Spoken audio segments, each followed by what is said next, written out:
भाई साहब, ये लीजिए 10 रुपए। क्या चाहिए आपको? कल मैंने आपसे सामान लिया था, उसके 70 रुपए हुए थे। मैंने आपको 100 का नोट दिया तो आपने मुझे 30 रुपए के बदले 40 रुपए दिए। और ये बात मुझे घर जाके पता चली। मैं कल रात ही आपके 10 रुपए वापस देने आई थी, लेकिन आपकी दुकान बंद हो चुकी थी, इसलिए मैं अभी आई हूँ। आप कहाँ रहते हैं मैम? मैं सेक्टर 8 में रहती हूँ। वहाँ से यहाँ तक 5 किलोमीटर, आप 10 रुपए वापस करने आए हो? अगली बार सामान लेने आती तब दे देती, और इस 10 रुपए से मुझे कोई फर्क नहीं पड़ता। भाई साहब, मेरे पति अब नहीं रहे, लेकिन वो हमेशा कहते थे किसी का पैसा नहीं रखना चाहिए। जिसका पैसा है वो चुप रह सकता है, लेकिन हमने अगर किसी के पैसे रख लिए, ऊपर वाला सबका हिसाब करता है।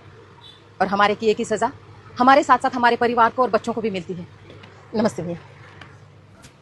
रमेश, दुकान पे ध्यान दे, मैं आ रहा हूँ। अरे मालिक, आओ क्या? आइए आइए आइए आइए, बैठिए बैठिए। बताइए कैसे आना हुआ आज? आपने मेरी दुकान से जो जो सामान खरीदा था उसका पैसा मुझे कल भिजवा दिया था। उसमें 300 रुपए ज्यादा थे। ये बात मुझे तुरंत समझ में आ गई थी, लेकिन लालच में मैंने वो रुपए रख लिए। अगली बार के बिल में हम एडजस्ट कर लेते थे वो 300 रुपए। भाई साहब, अगली बार किसने देखा है? इसलिए आपका पैसा लौटाना बहुत जरूरी था। ऊपर वाला कब कैसे हिसाब चुकता करे, ये किसने देखा है? शायद इसकी सजा मेरी बीवी बच्चों को भी लग सकती है। ये लीजिए आपके 300 रुपए। नमस्ते।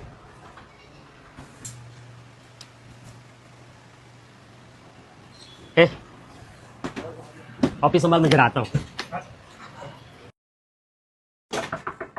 जी बेटा, घर में कोई है? 1 मिनट, आइए ना अंकल, आइए अंदर आइए, बैठिए यहाँ पर। नमस्ते भाभी जी। मैं महेश का बहुत पुराना दोस्त हूँ और एकदम खास दोस्त। दरअसल महेश पिछले कुछ सालों से मेरे पास पैसे जमा कर रहा था, लेकिन बीच में ही महेश हम सबको छोड़कर चला गया। महेश ने 13 लाख रुपए जमा किए थे मेरे पास।